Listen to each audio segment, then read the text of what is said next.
But in the bullshit department, a businessman can't hold a candle to a clergyman.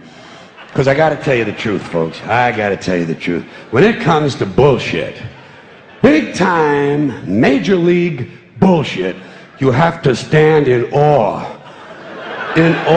of the all-time champion of false promises and exaggerated claims, religion. No contest.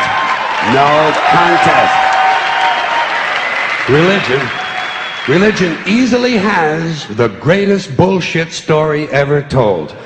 Think about it. Religion has actually convinced people that there's an invisible man living in the sky who watches everything you do every minute of every day. And the invisible man has a special list of 10 things he does not want you to do. And if you do any of these 10 things, he has a special place full of fire and smoke and burning and torture and anguish, where he will send you to live and suffer and burn and choke and scream and cry forever and ever till the end of time. But he loves you.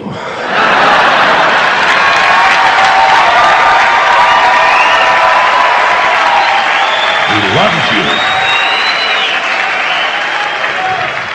He loves you, and he needs money.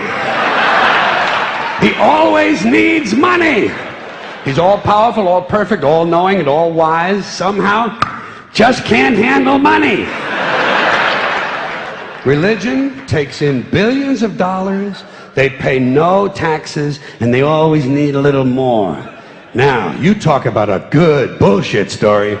Holy shit.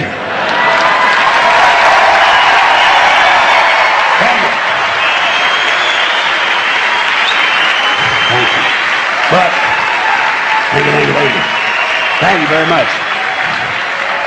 But I want you to know something. This is sincere. I want you to know, when it comes to believing in God, I really tried. I really tried. I tried to believe that there is a God who created each of us in his own image and likeness, loves us very much, and keeps a close eye on things.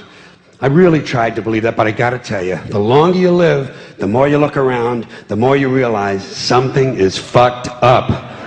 Something is wrong here. War, disease, death, destruction, hunger, filth, poverty, torture, crime, corruption, and the ice-capades. Something is definitely wrong. This is not good work. If this is the best God can do, I am not impressed. Results like these do not belong on the resume of a supreme being. This is the kind of shit you'd expect from an office temp with a bad attitude. And just between you and me, in any decently run universe, this guy would have been out on his all-powerful ass a long time ago. And by the way, I say this guy because I firmly believe, looking at these results, that if there is a God, it has to be a man. No woman could or would ever fuck things up like this.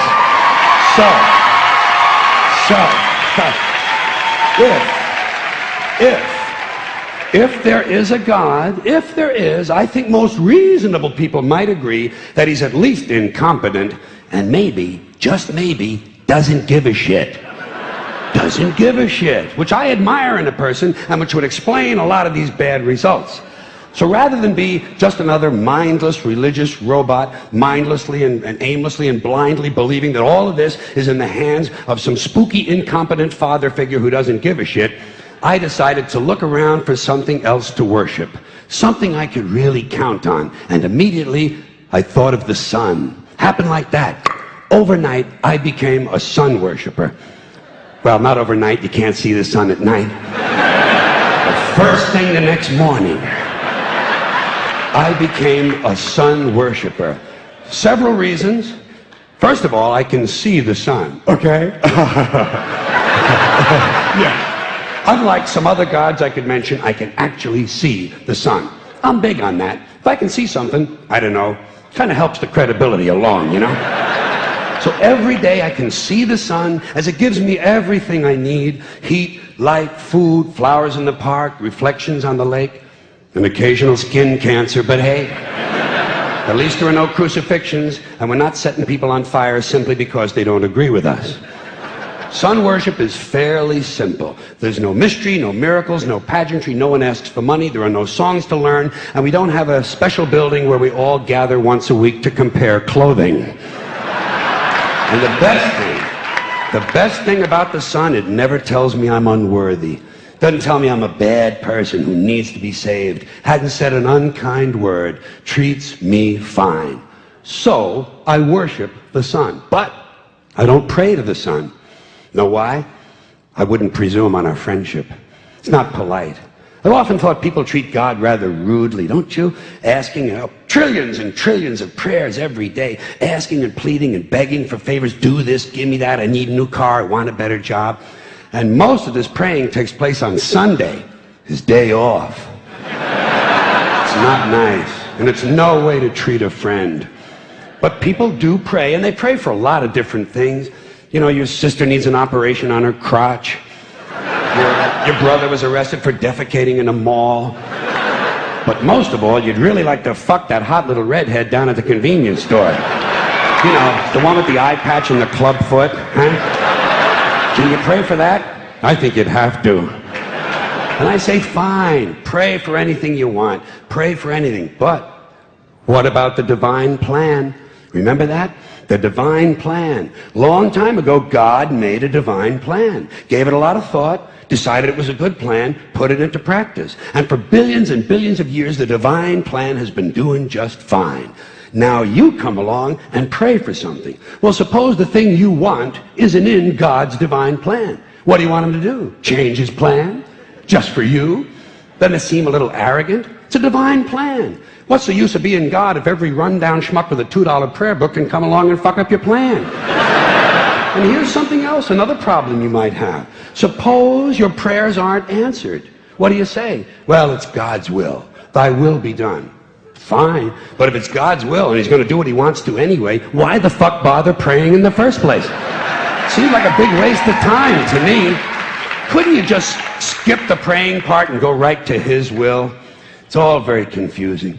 So to get around a lot of this, I decided to worship the sun. But, as I said, I don't pray to the sun. You know who I pray to? Joe Pesci. Joe Pesci. Joe Pesci. 2 reasons. First of all, I think he's a good actor, okay? To me, that counts. Second, he looks like a guy who can get things done. Joe Pesci doesn't fuck around. Doesn't fuck around. In fact, Joe Pesci came through on a couple of things that God was having trouble with. For years, I asked God to do something about my noisy neighbor with the barking dog. Joe Pesci straightened that cocksucker out with 1 visit. It's amazing what you can accomplish with a simple baseball bat. So I've been praying to Joe for about a year now, and I noticed something. I noticed that all the prayers I used to offer to God and all the prayers I now offer to Joe Pesci are being answered at about the same 50% rate. Half the time I get what I want, half the time I don't. Same as God, 50-50. Same as the 4-leaf clover and the horseshoe, the wishing well and the rabbit's foot. Same as the mojo man. Same as the voodoo lady who tells you your fortune by squeezing the goat's testicles. It's all the same, 50-50. So just pick your superstition, sit back, make a wish, and enjoy yourself. And for those of you who look to the Bible for moral lessons and literary qualities, I might suggest a couple of other stories for you. You might want to look at The 3 Little Pigs. That's a good one. Has a nice, happy ending. I'm sure you'll like that. Then there's Little Red Riding Hood, although it does have that X-rated part where the big bad wolf actually eats the grandmother, which I didn't care for, by the way. And finally, I've often always drawn a great deal of moral comfort from Humpty Dumpty. The part I like the best, all the king's horses and all the king's men couldn't put Humpty Dumpty back together again. That's because there is no Humpty Dumpty and there is no God. None, not one, no God, never was. In fact, I'm gonna put it this way. If there is a God, may he strike this audience dead. See, nothing happened. Nothing happened. Everybody's okay. All right? Tell you what. I'll raise the stakes. I'll raise the stakes a little bit. If there is a God, may he strike me dead. See, nothing happened. Oh, wait, got a little cramp in my leg. And my balls hurt. Plus, I'm blind. I'm blind. Oh, now I'm okay again. Must have been Joe Pesci, huh? God bless Joe Pesci. Thank you all very much. Joe bless you. Thank you very much. I appreciate it.